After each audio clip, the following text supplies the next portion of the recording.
हाम्रो कथाघरको प्रस्तुति प्रकाश वाग्ले प्रभाकरको आवाजमा नारायणनाथ योगीको कथा कामयोग अबको वाचनमा।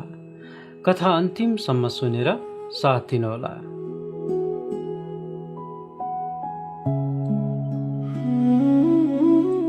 आरबको जीवन सुनको पिञ्जडाभित्र बन्द थियो, जहाँ हरेक सुविधा थियो तर सास फेर्न गाह्रो हुन्थ्यो। उसले भर्खरै आफ्नो तेस्रो कम्पनीलाई करोडौँमा बेचेको थियो। ब्याङ्क खातामा अनगिन्ती शून्यहरू थपिएका थिए, तर आफ्नो भित्री शून्यता घटाउन उसले कुनै गणित प्रयोग गर्न सकेको थिएन। यो सफलताको शिखरमा पुगेर पनि अनुभव भएको एक अनौठो तीव्र बेचैनी थियो, एउटा यस्तो अतिरिक्त भोग जुन पैसा वा शक्तिले मेट्न सकिँदैन थियो। आज साँझ ऊ आफ्नो 30औं तल्लाको पेन्ट हाउसको सिसाको झ्यालबाट झिलिमिली सहरलाई हेरिरहेको थियो। तलको भिड र बत्तीहरू उसको अधुरो चाहनाहरूको विशाल विस्तार जस्तो लाग्थ्यो। मलाई के चाहिएको? उसले हल्का रिसले हातमा समातेको महँगो वाइनको ग्लासलाई घुमायो। उसले जीवनमा हरेक इच्छा पूरा गरेको थियो, विलासिता, प्रेम, प्रतिष्ठा। तर प्रत्येक प्राप्तिपछि तुरन्तै आउने खालीपनले उसलाई निराश पारिरहेको थियो। इच्छा आफैमा समस्या थिएन, समस्या त इच्छा पूरा भएपछिको क्षणिक सन्तुष्टिमा थियो। उसको दिमागमा अचानक एक पुरानो योग गुरुको उपदेश गुन्जियो, जुन उसले कहिले गम्भीरताका साथ लिएको थिएन। आरव, तिम्रो सबैभन्दा ठुलो शक्ति तिम्रो तीव्र इच्छा शक्ति हो, तर तिमी यसलाई दबाएर बसिरहेका छौ। काम अर्थात् इच्छा शत्रु होइन, यो शुद्ध ऊर्जा हो। तिमीले काम योग बनाउनु पर्छ, तिमीले कामलाई योग बनाउनु पर्छ। ती शब्दहरूले आरवको मनमा एउटा जिज्ञासाको झिल्को बालिदिए। उसले तुरुन्तै आफ्नो ट्याब्लेट उठायो र सर्च बारमा टाइप गर्यो, काम योग, इच्छालाई ऊर्जामा कसरी रूपान्तरण गर्ने। आरवले कामयोग सर्च गर्दा दर्जनौं अपूर्ण र भ्रमपूर्ण नतिजाहरू देखा परे। ट्यान्ट्रिक हिलिङ, सेक्रेट सेक्सुअल योग जस्ता व्यापारिक वेबसाइटहरूको भिडमा एउटा सानो, पुरानो र नाम नखुलेको वेबसाइट देखियो, शक्तिपथ आश्रम। यसमा न त कुनै आकर्षक तस्विर थियो, न कुनै महँगो मार्केटिङ, केवल एउटा साधारण ठेगाना र एउटा वाक्यांश, जहाँ इच्छा समर्पण बन्छ त्यहाँ योग आरम्भ हुन्छ। आरवले ठेगाना गुगल म्याप्समा हेर्यो। त्यो आश्रम सहरको कोलाहलबाट टाढा पहाडी क्षेत्रको छेउमा पुरानो मन्दिरको नजिक अवस्थित रहेछ। यो आरवको उच्च प्रविधियुक्त दुनियाँभन्दा बिल्कुलै फरक थियो। उसले तत्काल इमेल पठायो, जसमा उसले आफ्नो नाम, पृष्ठभूमि र एउटै प्रश्न लेख्यो, के इच्छालाई साँच्चै मुक्तिमा रूपान्तरण गर्न सकिन्छ? जवाफ आउन 1 हप्ता लाग्यो। इमेलमा केवल 2 हरफको हस्तलिखित पत्रको स्क्यान जोडिएको थियो, जसमा कुनै औपचारिकता थिएन। प्रिय आरव, तिमीले खोजेको कुरा तिमी भित्रै छ, तर त्यसको बाटो अपवित्र लाग्न सक्छ। आऊ लीला, न कुनै फोन नम्बर, न शुल्कको विवरण, न अर्को प्रश्न, केवल आऊ। आरवले संसारको सबैभन्दा ठुलो कर्पोरेट डिलमा पनि यस्तो स्पष्टता र आत्मविश्वास महसुस गरेको थिएन। उसले तत्काल जाने निर्णय गर्यो। 2 दिनपछि आरव आफ्नो लग्जरी एसयुभी छाडेर एउटा साधारण भाडाको गाडीमा आश्रम पुग्यो। वरिपरिका अग्ला ठुला पहाडहरूले उसको पेन्ट हाउसको सिसाको भित्तालाई गिज्जाइरहेका थिए। शक्तिपथ आश्रमको संरचना आश्चर्यजनक रूपमा सरल थियो। पुराना ढुङ्गाका भवनहरू, बीचमा एउटा विशाल बोधि वृक्ष र चारैतिर मौनता। त्यहाँ अन्य कुनै विद्यार्थी वा साधकहरू देखिएनन्। आश्रमका भित्ताहरूमा कुनै देवी देवताका तस्विर थिएन, बरु ऊर्जाका ज्यामितीय रेखाचित्रहरू, यन्त्रहरू कोरिएका थिए। गेटमा एउटी महिला उभिएकी थिइन्, उमेर 50 को हाराहारीमा।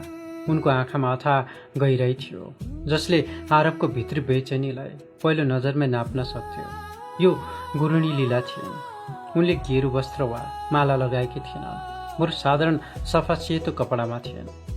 आरव, गुरुणी लीलाको आवाज शान्त तर दृढ थियो। नमस्ते गुरुमा। आरवले आफ्नो परिचय दिन खोज्दा लीलाले हात उठाइन्। नाम र उपाधि बाहिर छोडेर आऊ, यहाँ तिमी केवल ऊर्जा हो जसले परिवर्तन चाहन्छ। लीलाले आरबलाई आश्रमभित्र रहेको एउटा सानो खाली कोठा देखाइन्। कोठामा एउटा खाट, एउटा टेबल र एउटा ध्यान आसन थियो। कुनै एयर कन्डिसनर थिएन, कुनै इन्टरनेट सिग्नल थिएन। यो तिम्रो वासस्थान हो, यहाँबाट सुरु हुन्छ तिम्रो साधना, लीलाले भनिन्। त्यस साँझ बोधि वृक्ष मुनि बसेर आरबले लीलाको पहिलो पाठ सुन्यो। आरब, तिम्रो समस्या के हो थाहा छ?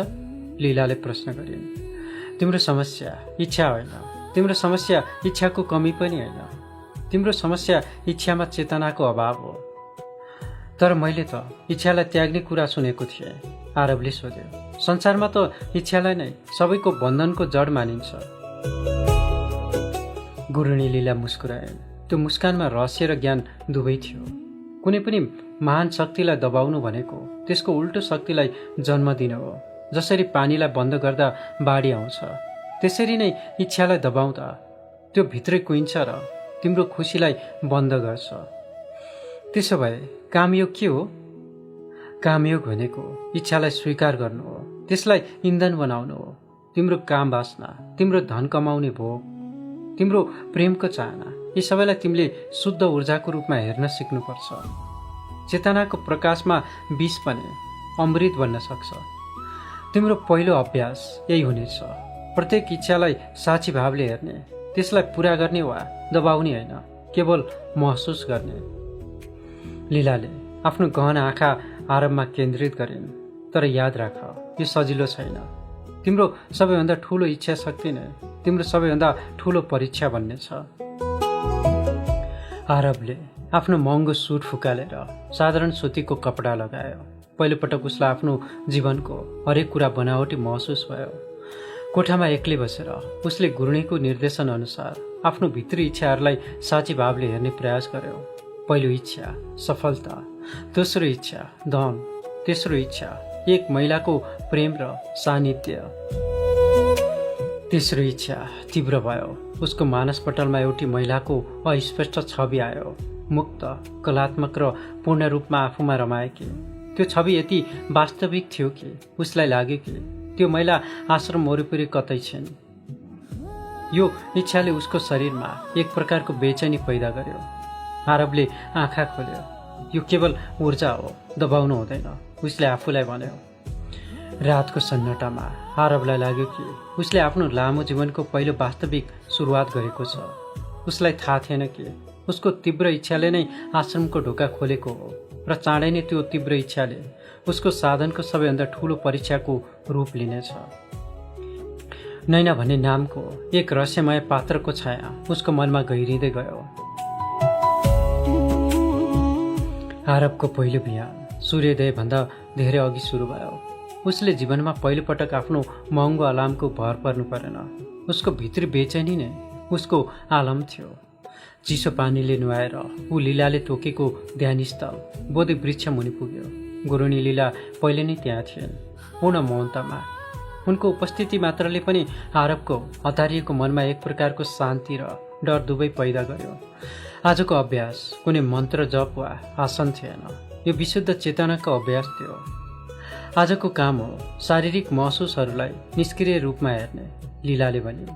जब शरीरमा कुनै ऊर्जाको लहर उठ्छ, चाहे त्यो भोकको होस्, रिस होस् वा कुनै तीव्र चाहना होस्, त्यसलाई केवल हेर्ने, त्यसलाई न्याय नगर, त्यसलाई नाम नदेऊ, केवल उपस्थिति हो। आरब ध्यान आसनमा बस्यो।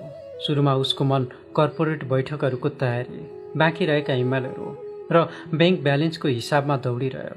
1 घण्टासम्म सङ्घर्ष गरेपछि उसले बल्ल तल्ल बाहिरी विचारहरूलाई केही हदसम्म शान्त पार्न सक्यो। तर जब विचारहरू शान्त भए, शरीरका महसुसहरू सतहमा आउन थाले। तीमध्ये सबैभन्दा तीव्र महसुस एक चाहना थियो, अस्पष्ट तर शक्तिशाली, जसले उसको पेट र छातीलाई तताइरहेको थियो। यो कुनै विशेष महिलाको चाहना थिएन, तर जीवन शक्ति, सृष्टि र मिलनको आधारभूत अपरिष्कृत ऊर्जा थियो। आरबले त्यसलाई साँची भावले हेर्ने प्रयास गर्यो। यो इच्छा यति शक्तिशाली थियो कि उसलाई उठेर दौडन या त कसैलाई अँगालो हाल्न वा कुनै ठुलो काम सुरु गर्न मन लाग्यो। यो काम ऊर्जा नै त थियो जसले उसलाई करोडपति बनाएको थियो। तर अहिले उसले यसलाई आफ्नो नियन्त्रणमा राख्नुपर्ने थियो। राम्रो गर्दैछौ, लीलाको आवाज आयो, जसले आरबलाई झसङ्ग पार्यो। यो ऊर्जा तिमी भित्रको शक्ति हो। यसलाई प्रेम गर, घृणा नगर। यसलाई दबाउने प्रयास गर्यो भने तिमी आफैलाई धोका दिनेछौ। यो ऊर्जा माथि उठ्नुपर्छ, तल झर्नु हुँदैन। दिनहरू बित्दै गए। आरबको दैनिकीमा ठूलो परिवर्तन आयो। सयौं इमेलहरूको साटो महँगो खानाको साटो साधारण शाकाहारी भोजन। तर भित्री सङ्घर्ष झनै गहिरो भयो। उसले महसुस गर्यो कि उसले बाहिरी संसारलाई जित्न जति सजिलो भएको थियो, आफ्नो भित्री इच्छाहरूलाई साँची बन्न त्योभन्दा 1000 गुणा गाह्रो रहेछ। एक दिउँसो आरब आश्रमको सानो बगैँचामा बसेर आफ्नो ध्यान पूरा गर्दै थियो। उसले इच्छालाई ऊर्जाको रूपमा हेर्ने अभ्यास गर्दै थियो। त्यही बेला बगैँचाको अर्को छेउमा माटोको भाँडा बनाउने एउटी महिलाको प्रवेश भयो। आरबले उनको अनुहार राम्ररी देख्न सकेन, किनभने उनी आफ्नो काममा पूर्ण रूपमा लीन थिइन्। उनी केवल माटोसँग खेलिरहेकी थिइन्, हातहरू माटोमा डुबेका। शरीरको हरेक चाल सृजनात्मक थियो। उनको कपाल अस्तव्यस्त थियो, तर उनको वरिपरि एक प्रकारको कलात्मक उन्मुक्तिको आभा थियो। यो त्यही छवि थियो जुन पहिलो रात आरबको ध्यानमा आएको थियो। आरब अचानक स्थिर भयो। उसको सारा ध्यान त्यो महिलामा केन्द्रित भयो। उसको हरेक स्पर्शमा जीवन थियो, ऊर्जा थियो। उनको शरीरको भाषाले भनिरहेको थियो कि उनी कुनै सामाजिक बन्धन वा डरले बाँधिएकी छैनन्। उनी नैना थिइन्।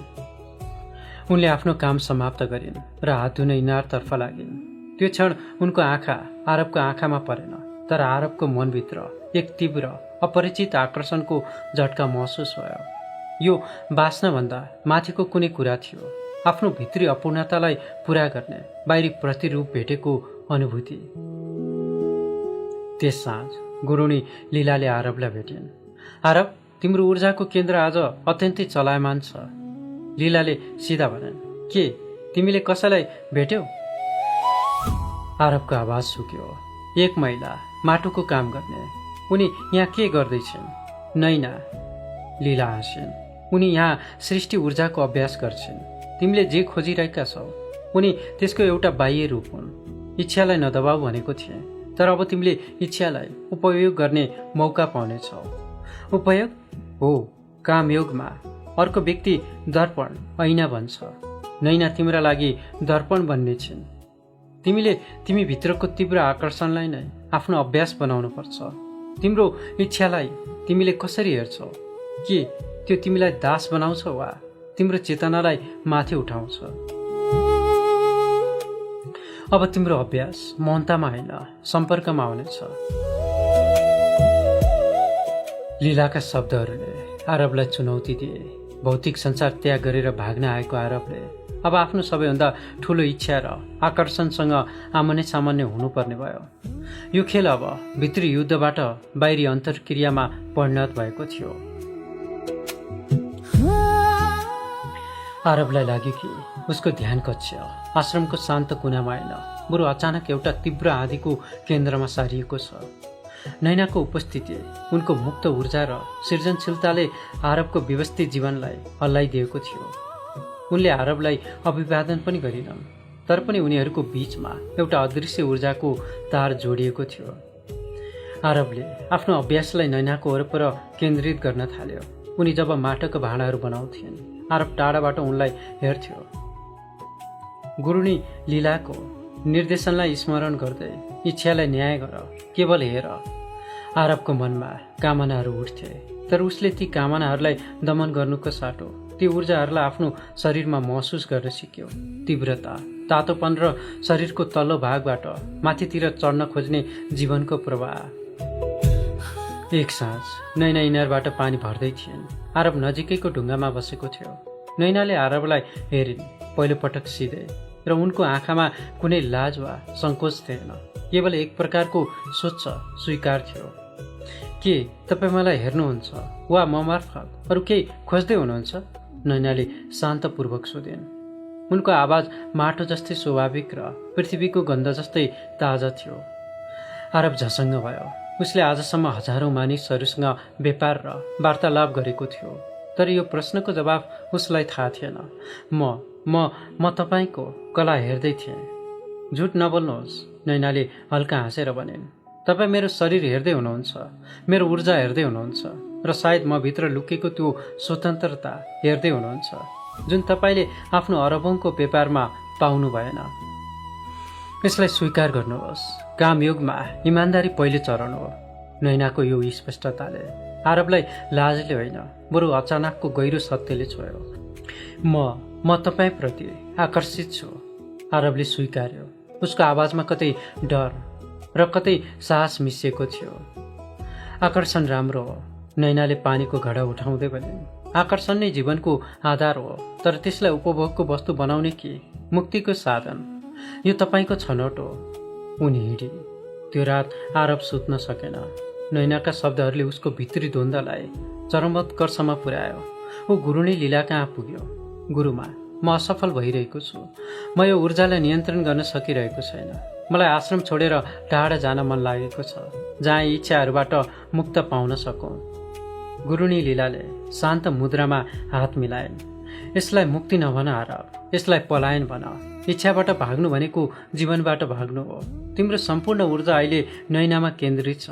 यो तिम्रो सबैभन्दा ठुलो अवसर हो। तर मैले के गर्नुपर्छ? लीलाले भनिन्। सम्बन्ध बनाऊ, तर त्यसलाई चेतनाको अभ्यास बनाऊ। यदि तिमी नैनालाई केवल उपभोग गर्ने वस्तुको रूपमा हेर्छौ भने तिमी फेरि असफल हुनेछौ र खालीपन महसुस गर्नेछौ। तर यदि तिमी उनलाई तिमी भित्रको शक्तिलाई जगाउने यन्त्र, साधनको रूपमा हेर्छौ भने हरेक स्पर्श, हरेक इच्छा, हरेक मिलन ध्यान बन्नेछ। कामयोगको सार यही हो, इच्छालाई दबाएर होइन, त्यसको स्रोतमा चेतनाको पूर्ण प्रकाश लिएर जाने।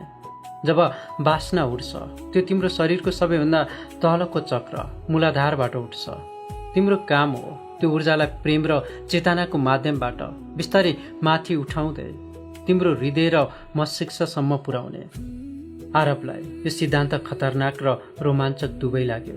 यो पुरानो धार्मिक पाखण्डबाट पूर्ण रूपमा मुक्त थियो। उसले नैनालाई भेट्ने निर्णय गर्यो, तर यसपटक एक व्यवसायी वा प्रेमीको रूपमा होइन, एक साधकको रूपमा। अर्को बिहान आरब नैनाको माटोको कार्यशालामा पुग्यो। नैना काम गरिरहेकी थिइन्। म तपाईँसँगै काम गर्न चाहन्छु, आरबले भन्यो। तपाईँको कला सिक्न होइन, तर तपाईँको ऊर्जा सिक्न। नैनाले माटो मुस्दै आरबलाई एक गहिरो नजर दिइन्। सिक्ने प्रक्रिया अप्ठ्यारो हुन्छ, यहाँ लुकाउनु पर्ने केही छैन। के तपाईँ आफ्नो सबैभन्दा गहिरो चाहना र डरसँगै काम गर्न तयार हुनुहुन्छ? आरबको हृदय तीव्र गतिमा धड्कियो। उसले आफ्नो जीवनको सबैभन्दा ठुलो सफलतामा पनि यति धेरै जोखिम महसुस गरेको थिएन। म तयार छु, आरबले भन्यो। म पलायन हुने छैन। त्यसपछि आरब र नैनाले पहिलोपटक एउटै माटोलाई छुँदै कामना, चेतना र योगको अत्यन्तै व्यक्तिगत र गहिरो अभ्यास सुरु गरे। तिनीहरू बीचको भौतिक आकर्षण अब उनीहरूको साधनाको प्रयोगशाला बनेको थियो। आरब र नैनाको माटोको कार्यशाला अब चेतनाको प्रयोगशाला बनेको थियो। उनीहरू सँगै काम गर्थे, तर त्यो काम केवल माटोको भाँडा बनाउनु थिएन। हरेक स्पर्श, हरेक सास र हरेक अनियन्त्रित इच्छा उनीहरूको ध्यानको बिन्दु थियो। जब आरबले नैनाको नजिक काम गर्थ्यो, उसको शरीरमा इच्छाको तीव्र ऊर्जा उठ्थ्यो, जसलाई उसले पहिला दबाउने वा तुरन्तै पूरा गर्न खोज्थ्यो। तर अब उसले त्यो ऊर्जालाई नाम दिन सिक्यो। यो शक्ति हो, यो जीवन हो। उसले त्यस ऊर्जालाई दमन गर्नुको सट्टा सासको मध्यमबाट त्यसलाई आफ्नो शरीरको तलबाट माथि, आफ्नो हृदय र चेतनाको केन्द्रमा उठाउने अभ्यास गर्यो। एक साँझ ताराहरूको चम्किलो प्रकाशमा तिनीहरू बोधि वृक्ष मुनि थिए। त्यो क्षण वातावरणमा मौनता थियो, तर ऊर्जाको प्रवाह अत्यन्तै तीव्र थियो। आरबले आफ्नो जीवनमा पहिलोपटक कुनै इच्छालाई पूर्ण चेतनाका साथ महसुस गर्यो। उसले नैनाको हात समात्यो। म तपाईँसँग भाग्न चाहन्छु नैना, आरबले भन्यो। म यो ऊर्जालाई मेरो मात्र बनाउन चाहन्छु। नैनाले गहिरो सास लिइन्। इच्छालाई भाग्ने पुल नबनाउनुहोस् आरब, यसलाई रोक्ने बाँध पनि नबनाउनुहोस्। यसलाई त्यो नदी बन्न दिनुहोस् जसले तपाईँलाई सागरसम्म पुर्याउँछ। आज इच्छालाई साँची भावको उच्चतम बिन्दु बनाउनुहोस्। उनीहरू एक अर्काको नजिक आए। आरबले आफ्नो सम्पूर्ण शक्ति, आफ्नो सम्पूर्ण चाहनालाई आफ्नो शरीरमा केन्द्रित भएको महसुस गर्यो। त्यो अब उपभोगको तृष्णा रहेन, बरु सृष्टिको एक शुद्ध ऊर्जा थियो। उनीहरूको मिलन शारीरिक क्रिया मात्र रहेन। आरबले आफ्नै शरीरभित्र आफ्नो चेतनाको चरम उत्कर्ष अनुभव गर्यो। ऊ नैनाको शरीरमा हराएन, बरु नैनामा आफैलाई भेट्टायो। मिलनको हरेक स्पर्शमा उसले श्वासको माध्यमबाट त्यो तीव्र ऊर्जालाई आफ्नो मेरुदण्डको मूलाधारबाट माथि हजारौं कमलका पत्रहरू फुले जस्तै आफ्नो मस्तिष्कको केन्द्र सहस्र धारासम्म पुर्याएको महसुस गर्यो। त्यो क्षण वासनाको ज्वारभाट शान्त भयो र त्यसको ठाउँमा अद्भुत अटल शान्तिले लियो। ऊ केवल आरब रहेन, ऊ केवल नैना पनि रहेन। उनीहरू एक ऊर्जा, एक चेतनामा विलय भए। इच्छाको दमनबाट होइन, तर इच्छालाई पूर्ण रूपमा स्वीकार र चेतनाको उपयोग गर्दा प्राप्त भएको समाधि आरबले आफ्नो जीवनमा पाएको सबैभन्दा ठूलो सफलता नै यो थियो। इच्छा, वासना र कामलाई जीवनको सबैभन्दा ठूलो योगमा रूपान्तरण गर्न सक्नु। गुरुनी लीला टाढाबाट यो परिवर्तन हेरिरहेकी थिइन्। तिमीले बुझ्यौ आरब, कामयोगको अर्थ यौन क्रिया होइन, यसको अर्थ ऊर्जाको मिलन हो। तिम्रो इच्छा शक्ति जसले तिमीलाई संसारमा करोडौं कमाउन प्रेरित गरेको थियो, त्यो शक्ति अब मुक्ति र आत्मिक ज्ञानको लागि उपयोग भइरहेको छ। तर यो चेतना सधैँ कसरी कायम राख्ने? आरबले सोध्यो। संसारमा त हरेक इच्छाले मलाई फेरि अँध्यारोमा तान्न सक्छ। कामयोग जीवनको हरेक क्षणको अभ्यास हो, लीलाले भनिन्। तिम्रो व्यवसायमा, तिम्रो भोगमा, तिम्रो क्रोधमा सबै ऊर्जा हुन्। अब तिमीले इच्छाको दासबाट इच्छाको स्वामी भन्न सिक्यौ। अब तिमी इच्छाबाट चल्दैनौ, बरु तिमीले चेतनाको प्रकाशमा इच्छालाई चाल्छौ। आरबको रूपान्तरण केवल भावनात्मक मात्र थिएन। उसको अनुहारमा एउटा नयाँ तेज आयो, जुन सफलता वा धनले ल्याएको थिएन, तर गहिरो आत्मबोधले ल्याएको थियो। उसको भित्री बेचैनी समाप्त भयो। उसले जीवनमा पहिलो पटक पूर्णता महसुस गर्यो। भौतिक संसारको आकर्षण हराएन, तर अब त्यो आकर्षण उसका लागि बन्धनको साङ्लो थिएन, बरु रचनात्मकता र प्रेमको अनन्त स्रोत थियो। एक दिउँसो आरब र नैना पहाडको एक कुनामा बसिरहेका थिए। उनीहरू मौन थिए। तपाईको काम सक्यो आरब, नैनाले बिस्तारै भने। तपाईले म मार्फत आफैलाई चिन्नुभयो। मैले केवल दर्पणको काम गरेँ। अब तपाईको यो चेतनालाई लिएर संसारमा जानुहोस्। के म तिमीलाई प्रेम गर्छु नैना? आरबले सोध्यो। नैनाले आरबको हात समातिन्। तपाईले अहिले प्रेमलाई मात्र प्रेम गर्नुहुन्छ आरब। यो प्रेम म भित्र, तपाईँ भित्र र सारा ब्रह्माण्डमा छ। तपाईको काम मेरो शरीरमा मात्र केन्द्रित छैन, यो अब जीवनको हरेक रूपमा फैलिएको छ। तपाईले मेरो प्रेमलाई मुक्त गर्नुभयो र म तपाईलाई मुक्त गर्छु। आरबलाई कुनै वियोग, पीडा वा महसुस भएन। यो प्रेमको सबैभन्दा शुद्ध र मुक्त रूप थियो। उसले बुझ्यो कि प्रेम भनेको बन्धन होइन, यो चेतनाको उच्च अवस्था हो। उसले आश्रम छोड्ने निर्णय गर्यो। यो पलायन थिएन, यो पूर्णतामा फर्कनु थियो। आरबले बिहानै शक्तिपथ आश्रम छोड्यो।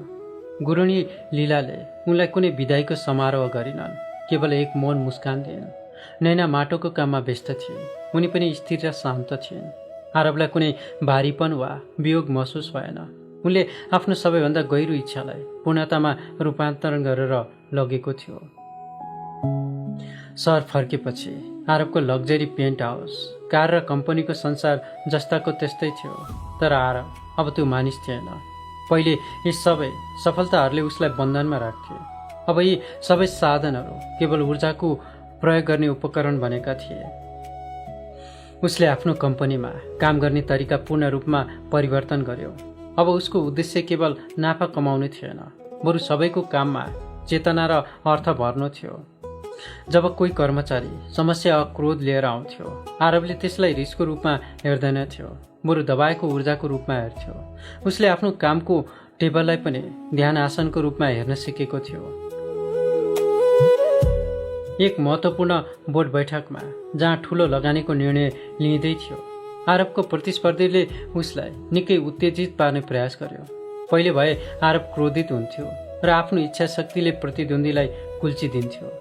तर यसपटक उसले आफ्नो शरीरमा रिसको ऊर्जा उठिरहेको महसुस गर्यो। उसले त्यस ऊर्जालाई दबाएन, बरु चेतनाको माध्यमबाट त्यसलाई आफ्नो हृदय र दिमागमा उठायो। त्यो रिस तुरुन्तै एक तीव्र स्पष्टता र निर्णायक शक्तिमा परिणत भयो।